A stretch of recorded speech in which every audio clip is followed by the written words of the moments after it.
Você vai acompanhar agora o primeiro de uma série de 2 programas gravados com o juiz de direito Fábio Esteves. Ele é vice-presidente da AMB, Associação dos Magistrados Brasileiros para Direitos Humanos, e presidente da Associação dos Magistrados do Distrito Federal, pela segunda vez presidente. E ele vai comentar com relação a como enfrentar o racismo no Brasil. Mas ele primeiro, nesse primeiro programa, ele vai falar um pouco da questão da trajetória dele até chegar na magistratura, até chegar onde ele chegou, vindo de cidade do interior de Mato Grosso do Sul. Acompanhe agora no Justiça e Cidadania.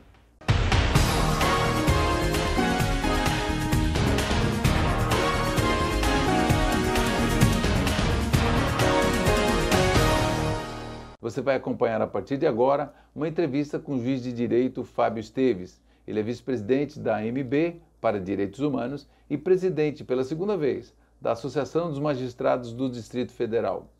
Ele é vindo do interior de Mato Grosso do Sul, tem uma história de superação, ele é negro e venceu todos os obstáculos que a vida ofereceu. Então você acompanha a partir de agora. Fábio, seja bem-vindo, juiz Fábio Esteves, seja bem-vindo aqui ao programa Justiça e Cidadania. Obrigado, muito obrigado.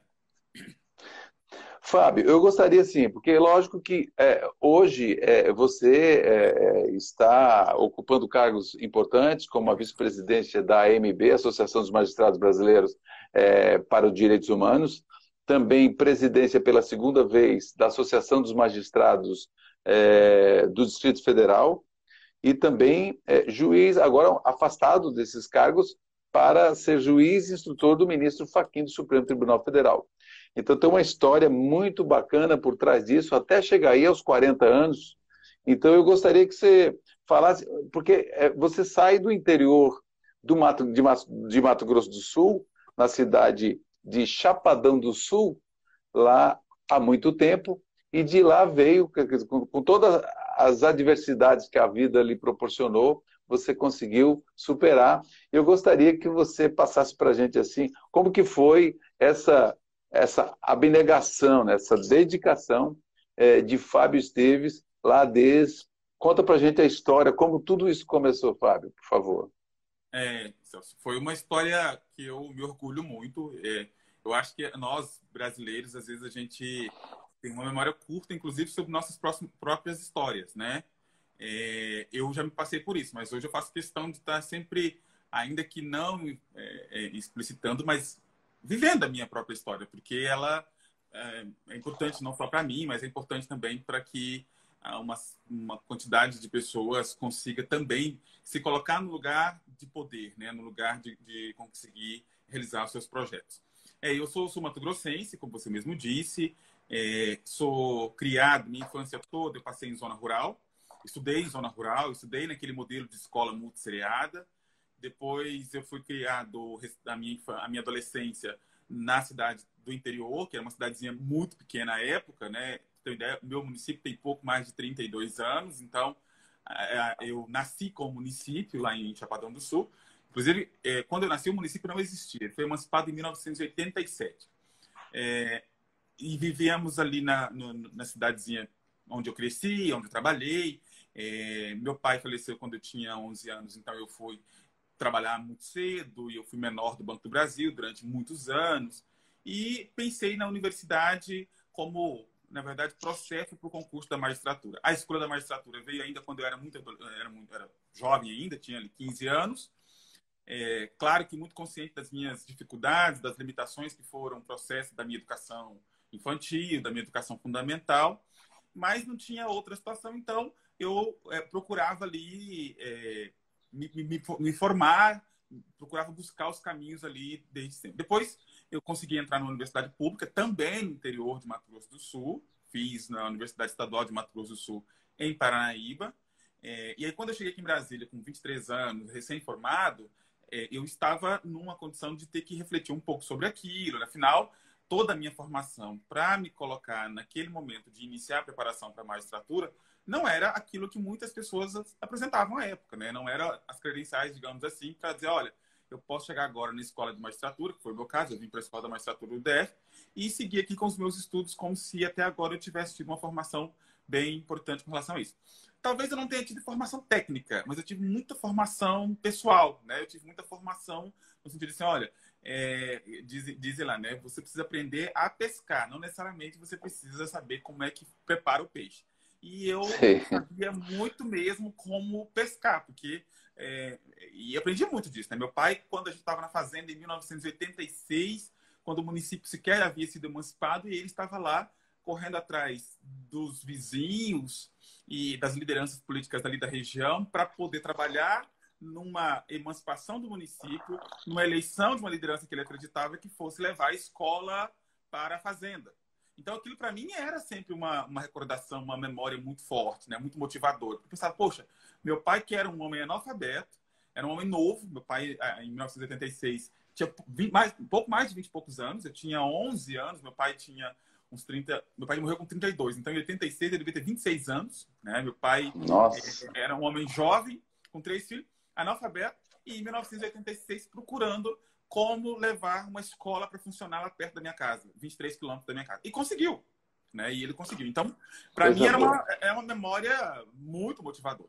Depois disso, eu me lembro também de uma situação que nós, ao fim do meu ensino fundamental, ali, da quarto ano do ensino fundamental, ainda na fazenda, a gente não tinha como se transportar para a escola, e meu pai, mais ainda preocupado com a minha educação, muito preocupado mesmo, conseguiu nos alojar na escola. Então, eu saí de casa com 10 anos de idade, morei na escola durante 8 meses, sob cuidado das nossas professoras, e indo para casa a cada 15 dias. Meu pai suportou a ideia da gente mudar e cuidar da gente ali à distância.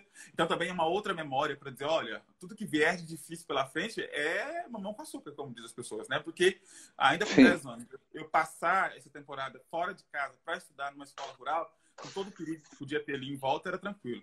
E depois a gente foi... por isso que eu disse, né? Eu gosto sempre de fazer memória das minhas questões, porque meu pai era muito disso. E aí, quando vence esse prazo, meu pai vem e diz, olha, eu preciso sair daqui da fazenda. Não tem mais oferta de ensino aqui para os meus filhos, eu vou sair. E ele abriu mão de um emprego estável, abriu mão de um tudo, né, de uma vida que até aquele momento, para os nossos padrões, eram tranquilos, e foi morar na cidade, num barraco, com dívidas, sem perspectiva nenhuma, desempregado, para que eu me mantivesse ali na escola. Então, a educação é um valor forte para mim, mas mais do que isso, a experiência dos meus pais, né? São 2 guerreiros mesmo, que fizeram de tudo para que eu estudasse. Meu pai depois faleceu e minha mãe continua essa história, né? Ela já está, mas ela continua essa história. Eu me lembro que eu estava na faculdade, estava com muitas dificuldades financeiras, e eu lembro que a minha mãe, se tivesse R$ 5, partia no meio, quando não mandava os R$ 5 para que eu comprasse o que fosse necessário. Então, essas questões todas, elas evidentemente me fizeram muito forte, né? Essas memórias todas fizeram um fator. Quando eu cheguei aqui em Brasília, para mim, vender a minha marmita ali no Conic para poder... Aliás, vender o meu vale transporte para poder almoçar no Conic era a coisa mais tranquila do mundo. Isso não quer dizer que tudo pode ser resolvido dessa maneira. Não quer dizer que quem quiser fazer esse sacrifício todo vai vencer e que isso é natural. Não é, né? Por que eu estou dizendo isso? Porque muitas vezes, quando eu conto essa história, as pessoas se apropriam dela para poder dizer que a meritocracia nesse país é o caminho. E não é, né? Mas aí, depois eu cheguei aqui em Brasília, comecei a estudar para o concurso, acabei sendo aprovado aqui no primeiro concurso que eu fiz em Brasília, e na magistratura, depois de conhecer um pouco a magistratura, eu entrei muito novo, eu tomei posse com 27 anos, eu tinha recém feito 27 anos, então era muito novo, não sabia muito como que funcionava aquilo, não vim de uma experiência jurídica, né, de uma família, ou pelo menos de cargos no judiciário, nunca fui, até me tornar juiz, eu nunca tinha, aliás, até me tornar juiz, eu entrei no fórum, eu acho que 1 ou 2 vezes, né, na época do estágio da faculdade, que eu tinha que frequentar, mas eu não cheguei a advogar, então eu tinha muita assim, insegurança quando eu cheguei. E aí, depois... Mas, Fábio, deixa eu só interromper só um pouquinho, só voltando um pouquinho nessa parte, quer dizer, mesmo os seus pais, o seu pai sendo analfabeto, ele sabia da importância da educação, né? Olha aqui, com todas as dificuldades, porque eu acho que a gente está faltando isso no Brasil, assim, das pessoas também, olha, porque tem gente que diz, se eu não pude estudar, o meu filho também não é problema ele ficar fora da escola. Ainda tem pais que pensam assim na sua concepção? Quando os pais não acham que os filhos eles não precisam estudar porque eles não estudaram ou porque não vai levar a lugar nenhum, acham que a educação é responsável pela criação do filho, é responsável... A gente está vendo isso na pandemia hoje, a dificuldade dos pais é lidar com isso que chama educação, né? Os pais hoje estão assim, olha, o que eu vou fazer com os meus filhos que agora não vão mais para a escola? Então, assim, eu tive uma experiência diferente para um homem que era analfabeto, que estava ali mais do que tudo preocupado não com o fato de eu ir formalmente para a escola, mas com o fato de eu verdadeiramente me tornar alguém melhor com a educação. Meu pai, eu lembro, ele era capataz de fazenda, então ele queria que eu fizesse mais ou menos o que ele fosse. Ele queria que eu seguisse bem isso, né? Só que ele queria que eu seguisse isso muito letrado, digamos assim. Ele falava assim, né? Que eu tivesse educação, que eu soubesse ler. Então, para ele, o valor da educação era algo extraordinário. Vamos a um breve intervalo e eu continuo nosso bate-papo aqui com o juiz Fábio Esteves, do Tribunal de Justiça do Distrito Federal e Territórios.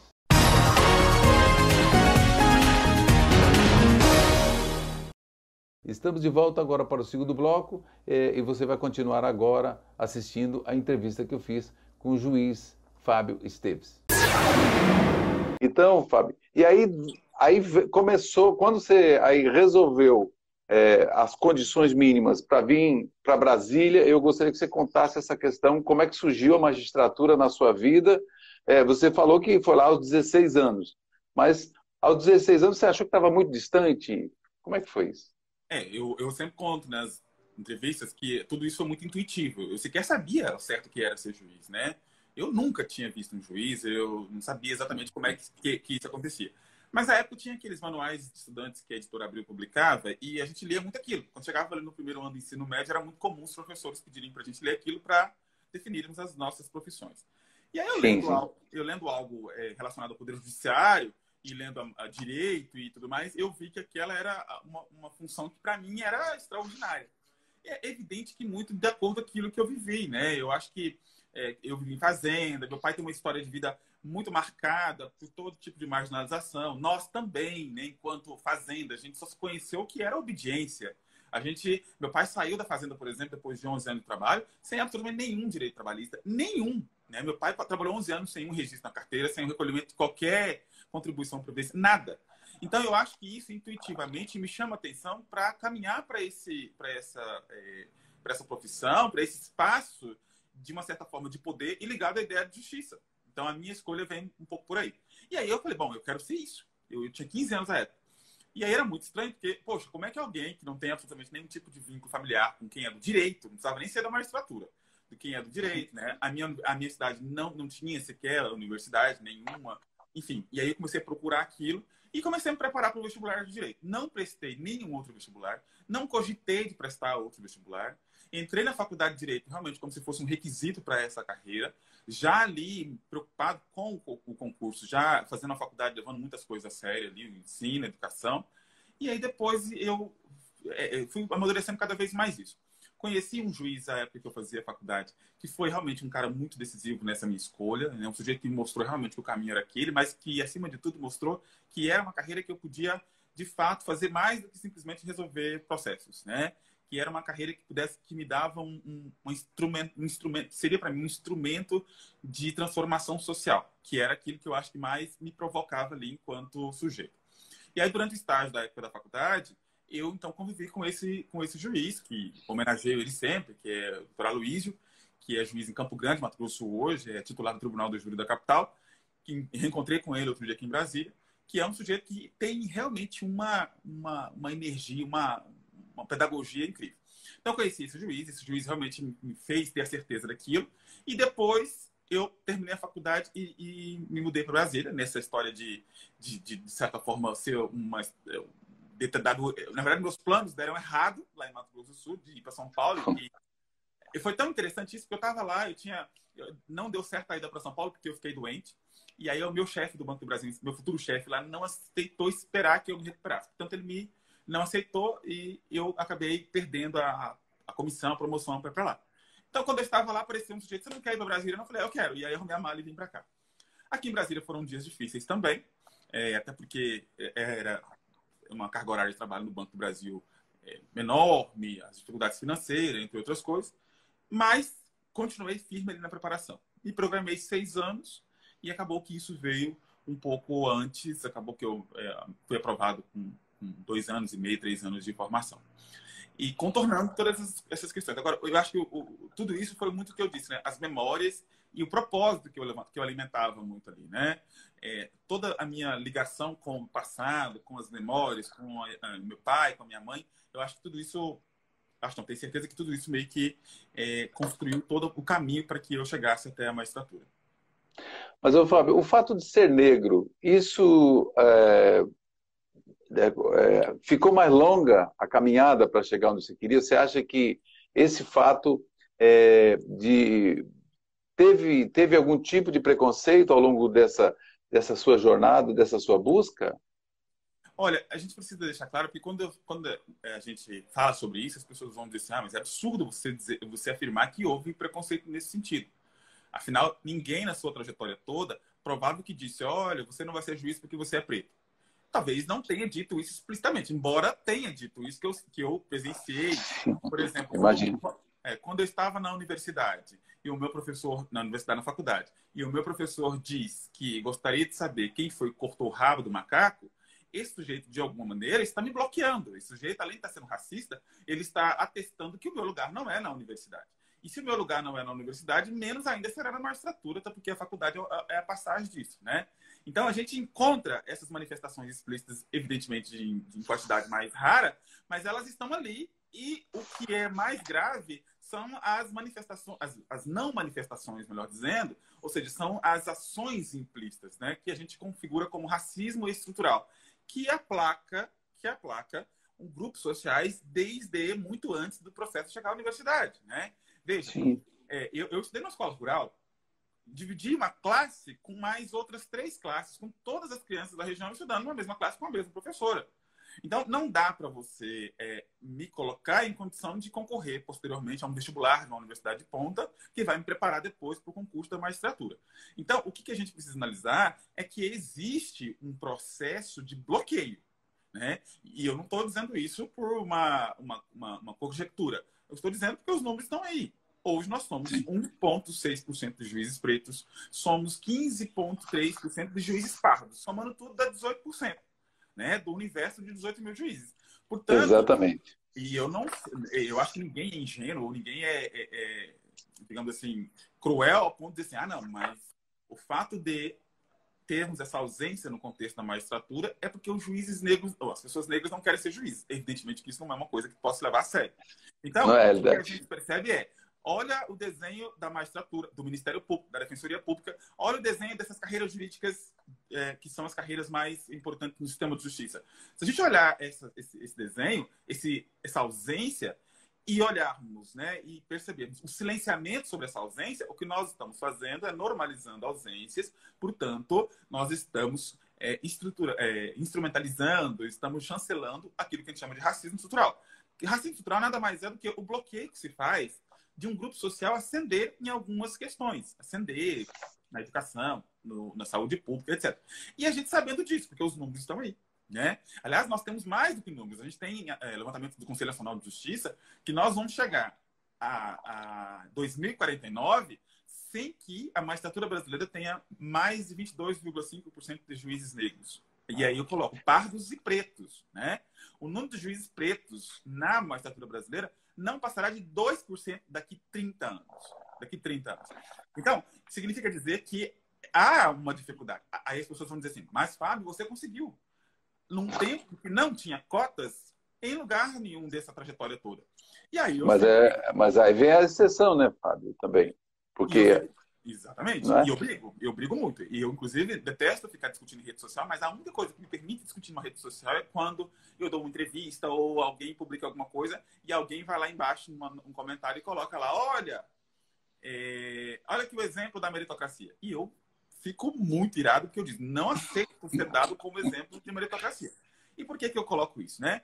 Porque eu coloco o seguinte, dá para poder considerar um Estado de Direito, um Estado de igualdade, quando, no meu caso, eu que realmente consegui tudo isso, alcancei todos esses meus projetos, dá para falar que isso é democrático se eu tive que despender uma energia, que eu tive que despender anos, tempo, tudo. Eu tive que me privar de um tanto de coisa para poder chegar, para poder furar a bolha, dá para dizer que isso é saudável, democrático, etc., quando o meu coleguinha, que está no mesmo lugar que eu hoje, fez 25% de esforço que eu fiz? Isso não é meritocracia.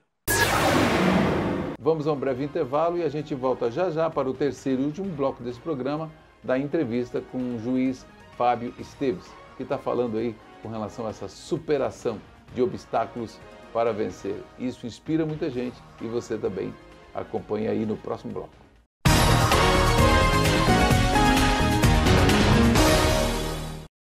Estamos de volta agora para o terceiro e último bloco e você acompanha a parte final deste primeiro programa da entrevista com o juiz Fábio Esteves.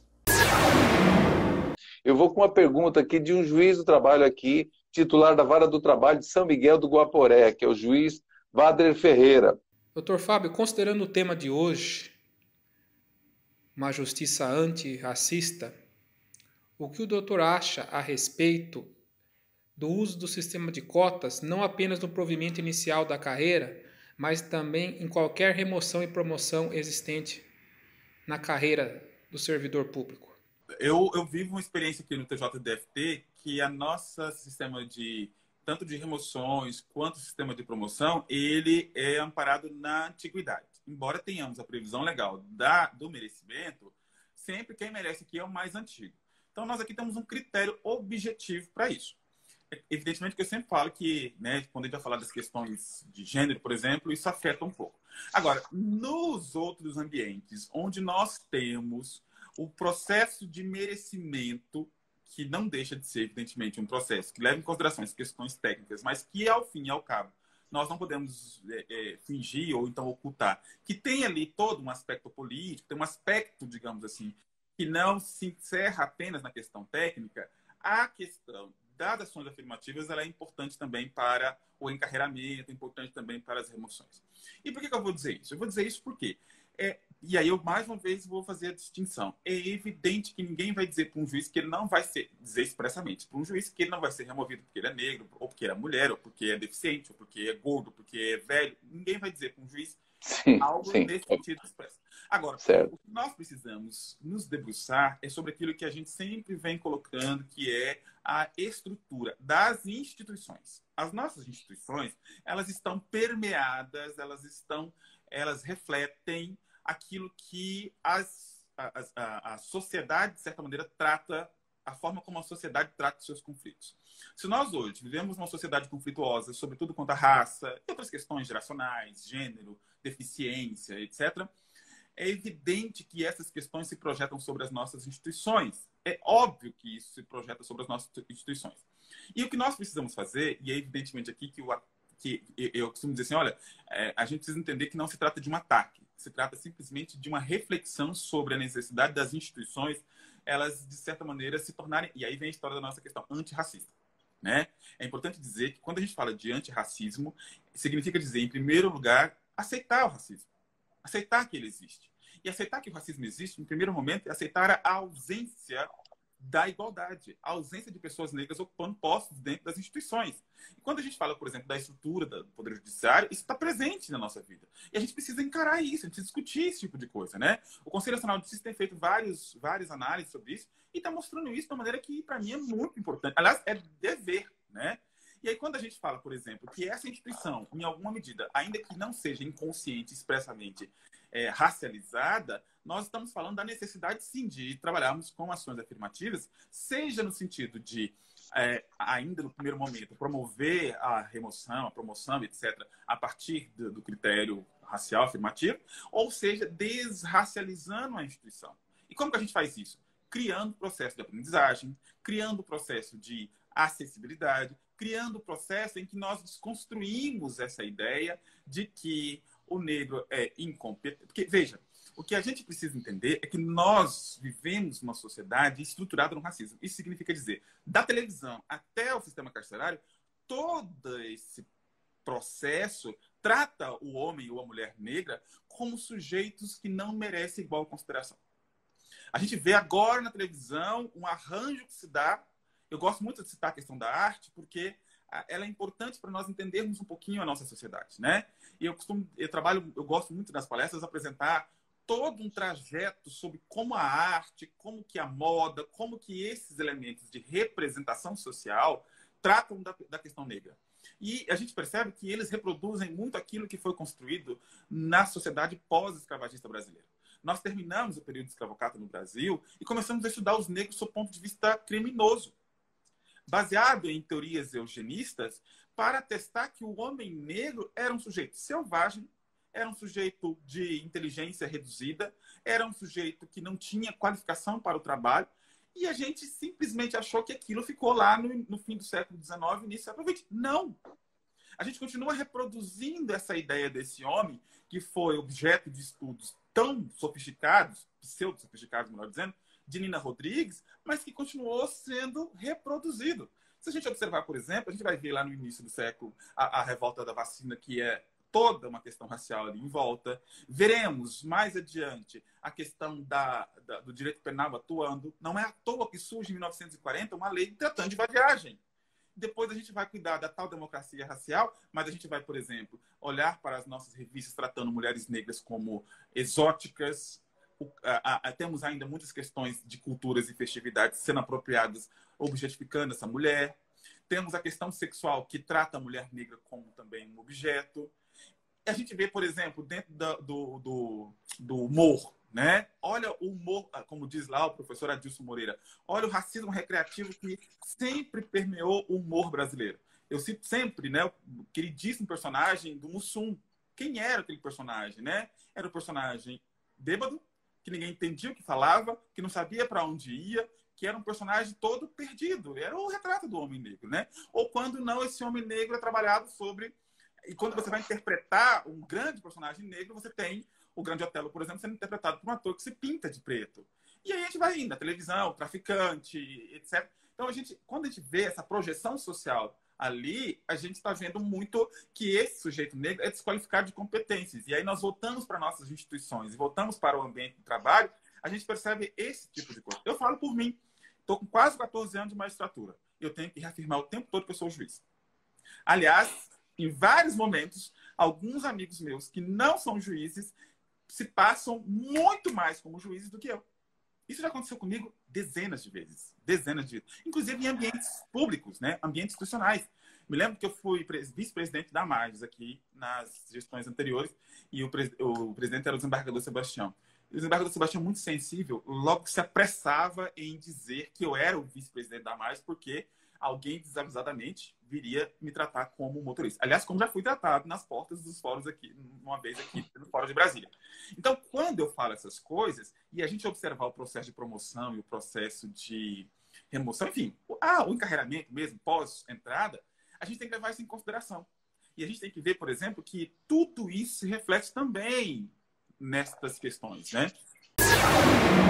Chegamos ao final do Justiça e Cidadania de hoje, não esgotamos e nós faremos o próximo programa, a continuação deste, conversando com o juiz Fábio Esteves, que ele é juiz de direito do Distrito Federal, do Tribunal de Justiça, né, do Distrito Federal e Territórios, e falou aqui nesse programa sobre as suas superações, sobre a sua resiliência e servindo até de exemplo e inspiração para muita gente.